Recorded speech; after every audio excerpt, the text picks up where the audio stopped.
Hello, welcome back. I'm Ron. Every year as the clock counts down to midnight on December 31st, tonight, millions of people gather around Times Square to watch the famous ball drop. But have you ever wondered how New York City keeps everyone safe during such a huge event? Well, among other things, the NYPD will have at least 10 drone teams operating in the area. That's 6 more than they did last year. Now, each team will be scouring the city for any type of suspicious activity, anomalies, emergencies.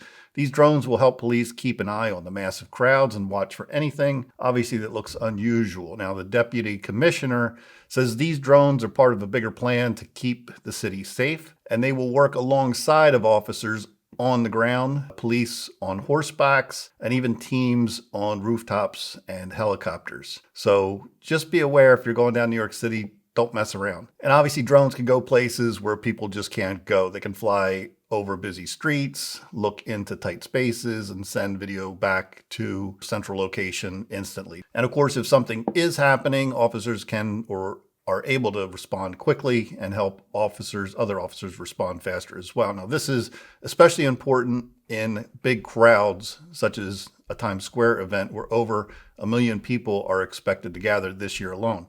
But using drones in New York City isn't easy. The NYPD has to follow very strict guidelines set forth by the FAA, and they have to follow some regulations regarding how the drones can collect the data, store the information, and make sure that people's privacy is protected while they keep everyone safe in the process. And of course, drones are just one part of a safety plan. NYPD is doing many other things as well to ensure everyone's safety and that everyone has a good time while they're there watching the ball drop. They'll be using things like blocker cars and concrete barriers to protect areas, seal the manholes, mailboxes, and trash bins will all be secured or removed. They'll deploy special teams to watch over. They're going to have pickpocket watch teams as well. So if you're walking around, make sure those wallets are somewhere safe that those grubby little hands can't get in there and take it. Got pockets, make sure those pockets are zipped. If you got pockets with buttons, make sure the buttons are buttoned.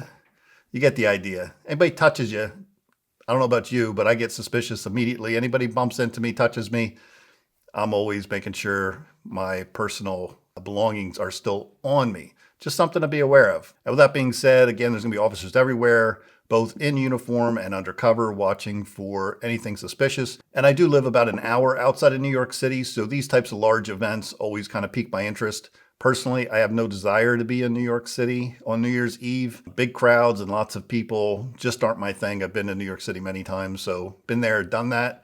And it should go without saying, but if you see a drone or drones hovering near or around the ball drop this year, don't freak out. It's probably just the drone doing its job. I say that because of all the mystery drones lately in the area. And just a heads up, again, for anybody that might be going, there's going to be approximately 600 new police recruits. I'll say that again, 600 new police recruits out in the streets on their first detail ever, along with uniformed and plainclothes officers, as well as bomb-sniffing dogs. So I hope everyone has a good time. Be safe. Be smart. And if you've ever been to New York City this time of year, good luck finding a public bathroom if you've been drinking. Not an easy task. Good luck. Again, another reason I'm not going. I like to have my coffee. And bring an umbrella because the rain is definitely coming tonight. It's in the forecast starting around 7. It could be heavy at times. The rain's expected to go through the evening until about 1 a.m. I just wanted to finish out the year with one final video and thank everybody for their support this past year in 2024. I'm not doing a highlight reel like a lot of other folks might do. I don't think there's any reason for me to recap the previous year. Other than that, I wish everybody a happy, healthy New Year's. Enjoy the night. And I will see everybody in 2025. Thank you again. Take care.